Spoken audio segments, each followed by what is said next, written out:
Shawn. Good morning. I'm Christine Jaecee Capati, a grade of humanities student and also a reporter for the Rizalite. So, how are you today, Sir Shawn? I'm doing great. And it's Christine. Yeah, Okay. Yeah, and I'm doing great, Christine. Thank you for asking. that's awesome. I heard that you celebrated your birthday earlier this week. So, happy belated birthday, Sir Shawn. Oh, And thank you. welcome back to JRI, Jose Rizal Institute, Arani. Now, we know you, so the Rizalians know you, and we love you here. But for those who don't, for our viewers who don't know you, could you please kindly introduce yourself to us? Tell us a little more about yourself. Who is Sir Sure. Shawn? Yeah. So my name is Shawn Patrick Higgins, or Mr. Higgins in the U.S. and Sir Shawn at JRI. And I am a computer science and technology teacher. It's also like kind of media arts, so kind of digital art as well. And I have been teaching. This is my Oh, 15th year teaching in the U.S. I also, after university, what kind of started me into teaching was I taught for 1 year abroad in Changsha, Hunan, in central China, and that was just teaching English after university. And after that year, and I did that, I came back to the US and I was like, well, I like technology, and my degree was mhm. in video and photo, and I started teaching video and photo after school classes for maybe about 2 years. And then one of the schools 15 years ago that I taught an after school class, they were like, hey, we want a computer science and creative computer lab technology teacher. Would you be interested? And I started, and I've been doing it for 15 years now. And JRI knows me because I had got a teacher. It was a short-term Fulbright to attend in January of 2023 at JRI, where we did gamification with some of the other teachers, the science teacher, the English teacher, um, and also working with Sir Dem, doing some of the animation.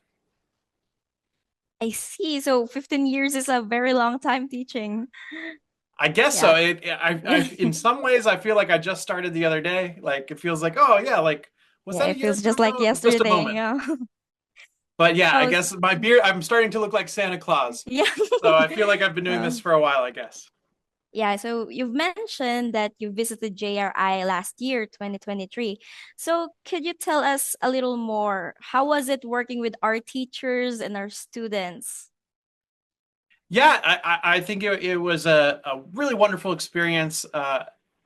JR was probably one of the, as an adult, probably one of the Mhm. friendliest, most joyful experiences I've had.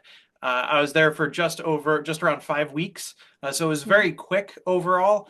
But we packed a ton of work in with the students and teachers during the weekdays, and then Sir Zeke and some of the other teachers, we went on kind of cultural outings each weekend, and it was kind of the yeah. So that was pretty much the visit.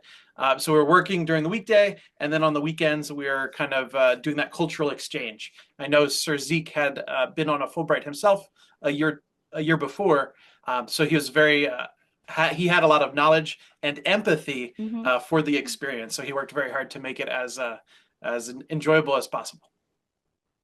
So, Sir Sean, what's your favorite experience here? Or what's your favorite memory here in JRI or in the Philippines? Yeah, Yeah, I mean it's hard to really say because there were so many things we there's did a so lot. Yeah. quick. It was so much kind of packed in. I really, in that single month, I feel like I did more touring and the kind of role of the tourist than I have in like the last 4 years combined in that 1 month. So there are some really large trips. We did a day trip to Manila with a bunch Mhm. of. Oh. I think we got up and left at 4 in the morning, and we got back at like midnight, and we just went all day long, running between all the different kind of cultural places, the National Art Museum, history museums. We went to the American Graveyard, and I was looked for some relatives, Yeah. and but it was just so much going on. Yeah, so you've visited a lot of places here in the Philippines, and I hope you enjoyed. I'm sure you enjoyed, right? Yeah, no, absolutely. And there was also a bunch in Bataan. You know, the hilltop with the cross, That's Mount Samat, yeah. Mount Samat. Yeah. And that was with some we visited with some of the other teachers and walked to the top, and listened to some of the history and went to the history museum there. as well as some other ones. So there was so much as far as that. At JRI itself, working with the students was a lot of Mm-hmm. fun, but there was a few nights, I think there was 3 nights that with teachers and students afterwards, we went, I think it was on the main road, maybe one or two, a few blocks down, and there was live music and a Oh bunch of yeah, our food, that's our food food court. stalls. Yeah. Yeah, and that food court, it was just a lot of fun, just hanging out and the kind of a nice end to a good day, working hard and just having some delicious food and listening to music. Yeah, I remember I was grade 10 at that time, and I remember everyone was bustling with excitement for this new foreign teacher. Yeah, so going back, Sir Sean, Yeah. how do you feel now that you're back in teaching our students alongside Mr. Demras Ibarbia, although it's done online? So how do you feel about it now that you're back? Yeah, well, I wanted to, at the time when I left, do something else. And for some of the younger students at the time, you said Uh-huh. that, this was 2 years ago, so you were in 10th grade. Traditionally, while I also work with high school students, most of my experience as a teacher had been with middle school. And I did feel a little bad that I did not get to do much with the middle school students when I was there. So while the animation class is, I believe, 11th and 12th grade, again, it was a neat way to kind of come back to some of the students that I didn't get to work with much. The class is also fairly small compared to many of the other classes at JRI for those in the technology and who are doing the animation.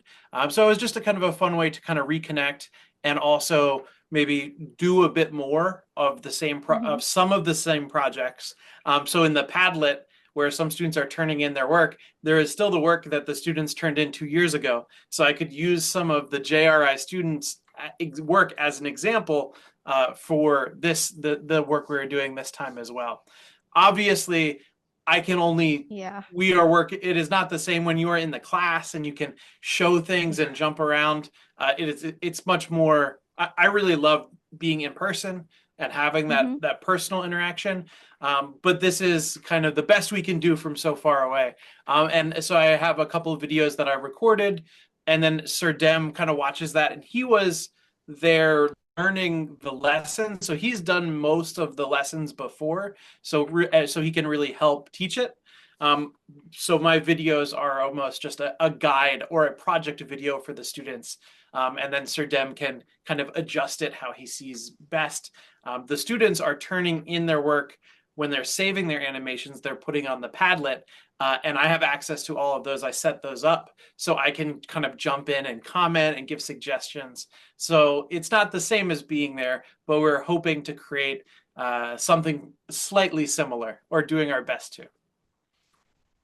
So, Sir Sean, the students submit their work in Padlet, and then that's where you give your feedback. Am I right? Yeah, so it's almost like an online digital gallery, right? So Isn't as a is way it an to app or Well, it's just is it it's a an app? website. We could use Oh, it's a Google web. Slide if we wanted to, but I have access through my school. I have Padlet, and that works pretty well for showcasing animations. It makes it almost like a group Instagram where you can like heart and comment on each other's work. So for students showing work, animation or digital work virtually, it works pretty well. So earlier you mentioned that when you were teaching personally or in person, you can jump around and don't worry, Sir Sean, I can feel your energy even through the screen. I'm sure your students also felt that energy while you were teaching them during the orientation. So, you've mentioned earlier that you've been teaching for 15 years, right? Yep. 15 Yep. years. So, I'm sure that you've already taught a lot of classes, taught a lot of students, and inspired them, right? Now, Sir Sean, I'm curious, what inspired you to teach animation, and what keeps you passionate about it? I think that's a very nice question. Thank you. Um, Yeah. I think what I was saying before, right, is I did not actually study to become a teacher. Oh. It's not something that I knew that I wanted to do. It was only after going to university and learning a lot of the kind of creative or artistic uh, ways of doing a lot of creating and making things that I kind of realized that I loved making things, but I loved helping other people make things even more, if that makes sense. And Yeah, yeah. especially when working with other adults, sometimes people will hire you to do digital work. Um, I found that the joy I got out of helping students or younger students kind of discover these styles of making, whether it's animation or through code or through photography or through videography. I don't do as much as that lately, but Yeah. I used to teach video classes and photography classes. That helping people discover and learn a new way of communicating and creating in an artistic way was something that I just got personally. I just felt so much better about that. I've always been a bit of a sponge in a way where I kind of take the energy of the room around me. Mm-hmm. And I think that's one of Mm-hmm. the reasons I was always very excited by middle school. So that's the age of kind of sixth grade to eighth grade in the US, but maybe around like, 9 to like 13, that range, because young adults they're finding the things that are going to be their hobbies for the rest of their lives often. And so when you can kind of show a new skill to develop or to get interested in at that age, obviously you can learn new skills as an adult or in college or in high school. But I just think that being exposed to and learning these different types of creating early, it can really create a good life path. If you can find what you're passionate about early enough, and you can commit yourself to it and start learning even earlier, I think there's just so much value in that, where people can kind of really get a sense of like, oh, this is what I want to do. And if Mm-hmm. I wasn't exposed to it, I might not know till much later. Does that make sense? Yeah, so it's good to try new things, huh? Yeah. You've so basically you've got into teaching animation because you want to help the students. Yeah, so And that's just one. So animation for me, I got more into animation when I started learning how to teach coding. I think that, a lot of people when first learning computer programming, it feels, Mhm. or it is often taught in a very dry mathematical way, where it's an abstract science. But I think that teaching coding is like teaching cooking, right? You shouldn't talk about cooking in a dry or abstract or boring way. You get excited about teaching cooking by making meals, by doing the preparation, by like preparing the ingredients, and then when you share it with others, when you share the thing you made, and it brings other people joy. I feel like I've heard people talk about cooking and preparing a meal for their family, and they give that meal, and the family's like, "Oh, this is the best thing you've done." That students can have that experience through coding, but you've got to kind of you make animation with code, or you make a program with code, or websites, or a game. There's all kinds of interactions you can make. So I think that I got more into teaching animation because I needed to learn how to be a good computer science teacher, which is maybe a little funny, Yeah. but I think it's just a way to make Mm. computer science appeal. You can teach animation as just doing animation. But I tend to like to teach animation, especially when we get to the intermediate projects. Most of my animation projects start to involve more and more code and interaction, or that you're using programming languages to animate certain elements to create interactions. I've actually watched the Zoom class of your class with ICT, the orientation. And what I like about it is that you're teaching them how to use free web tools. Am I right? Yeah, and that was a big part of what I was trying to teach at JRI, Mm-hmm. and at home in the US. I've always taught at schools. I grew up in a school that we didn't have much, there was not a lot of money for the school. And many of my friends and students, they didn't have a lot of money to buy things. And I've often noticed that there are some like technology schools in the world, but they're usually very small, and often in a very well-to-do neighborhood. And I think something that I tried to talk about is when you can share this, more and more there are open source tools. So it's tools that were created, but they don't have a monetary license. They're share alike, that it can be copied, or you can even go into the programming and alter it yourself, as long as you credit the original maker. And Mm-hmm. with some of these tools, for example, Wix, um, I think that just creates a really great ecosystem of people who can make, and that it doesn't cost money, that there aren't the limitations. I know some students can only access things in school, but with Wix, if you were able to get a older tablet or a laptop at home, or maybe at your uncle's or a grandparents, if you just have a connection to the internet, you're able to kind of use this. It's not just a school thing, right? It's anywhere, and I think that that will become more and more true as technology continues to grow, especially with artificial intelligence. There's a lot of really exciting possibilities how Mm-hmm. youth can make going into the future. They cannot only use this what they learn from your class in school, but also further in life, maybe their future job. And I find that really awesome. And anyone can learn it since, as you've said, there are free web tools, right? So, Sir Sean, so what inspired you to teach animation is for people to have more access or to have more creativity, right? Yeah, I think that that's true. Yeah. I did mention before that I started teaching animation more as Mm. one of the ways to get into coding and Mm-hmm. computer science a bit more. But the animation really appeals to me just as I've ever since I was a baby, almost, like if I was like 4 or 5, I would start drawing. I've just always been very artistic Oh, and so always you've loved you've been creating. really passionate about it ever since. Yeah, and that's personal, but I think it's important to find happiness in your life, to connect the things you're personally passionate about and try to embody them in your professional life. I feel like that And just will create a much more satisfied life, right? and you And are so just happy with what you're doing right now. yeah, and that's, Yeah. with whether it's animation, uh, I mean, we do pixel art, and so we do, Mhm. and we in doing pixel art animation, that's usually making assets or making like characters or elements that you can use in a game or on a website or in a different animation. Um, while with JRI, I am not teaching some of those more intermediate and advanced classes where we start to use the elements that they've made as part of a game, right? And that gets more into the programming. But I think in learning animation, it's just learning, in the most broadest sense, it's just learning how to make things look good.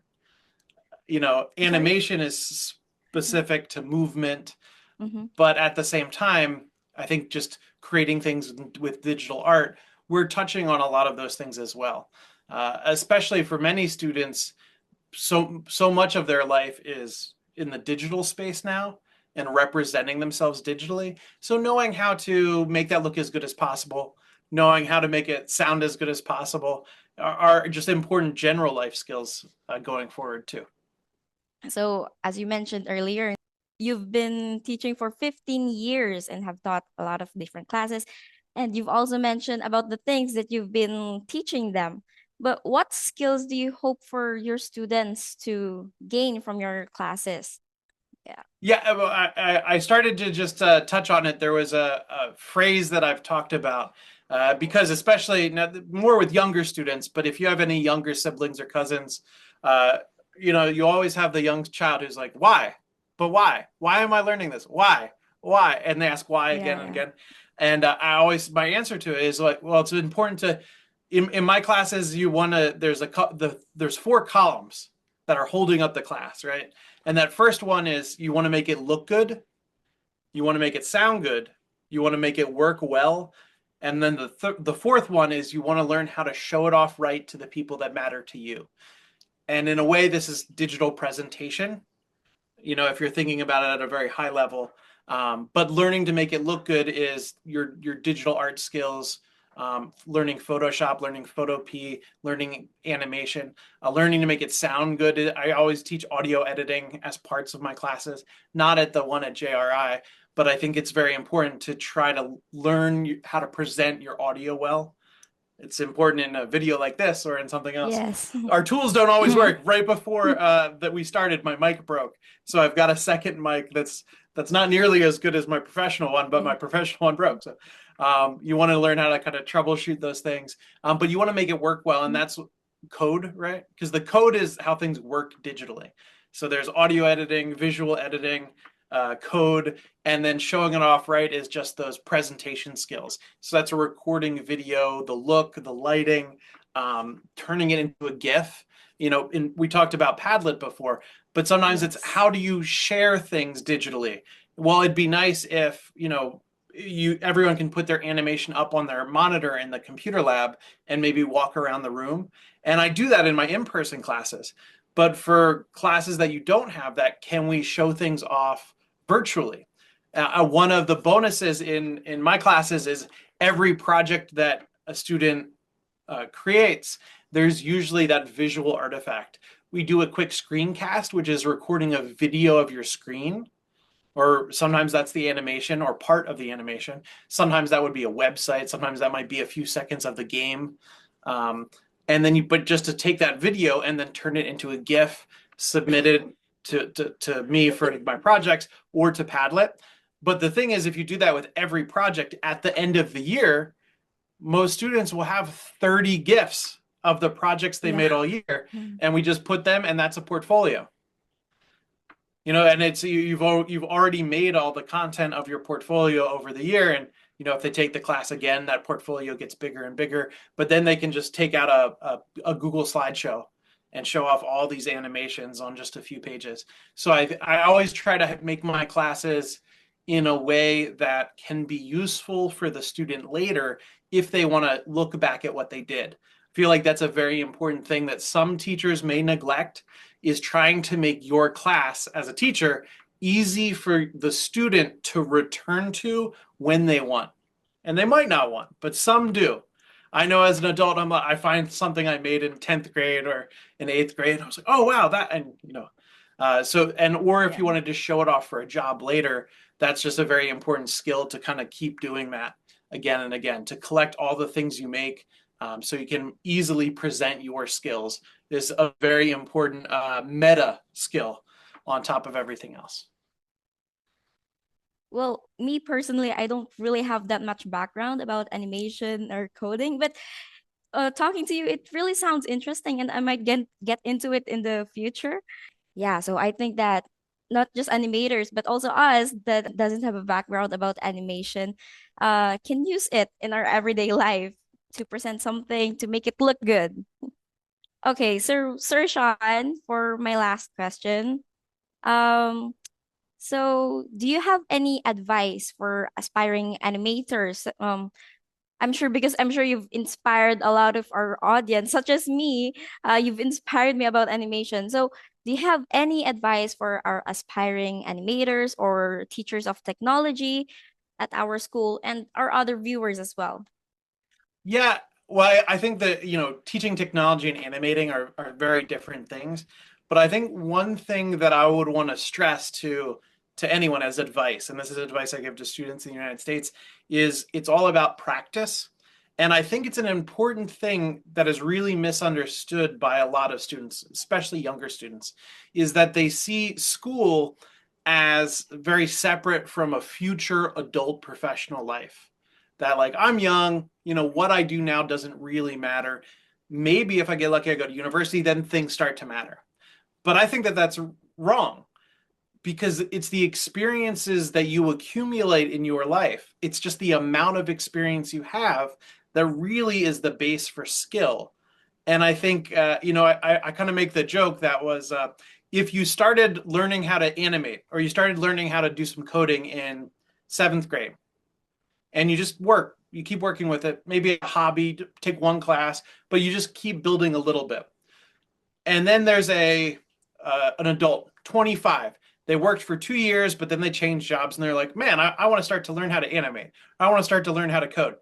How many years of experience does that 25-year-old have versus how many years of experience does that 11th grader have? That 11th grader has 4 years experience doing something. That 25-year-old has 0. Now, they might be able to learn a little bit faster, but especially if you are passionate about something and you start early, and maybe you go to university for it, maybe you don't. As long as you keep working on it, you keep building those skills, and when you can find a job, those skills and that experience really showcase itself. you'll see someone and you meet a young student who's only 22, but they've been doing something for 7 years, and it's their skill is just so impressive.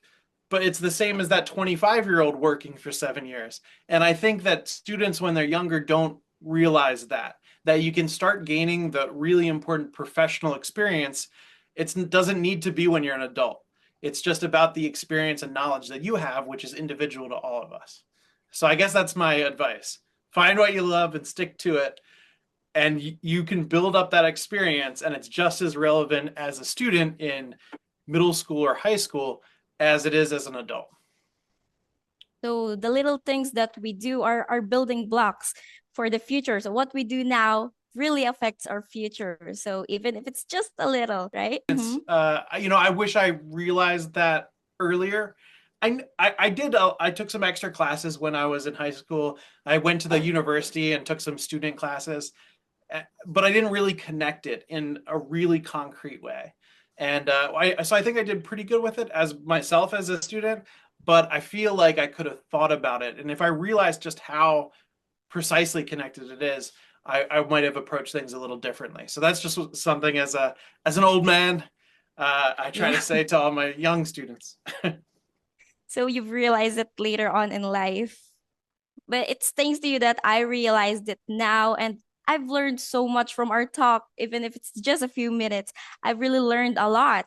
So thank you, Sir Shawn. Thank you so much for your time, for being our guest in the spotlight.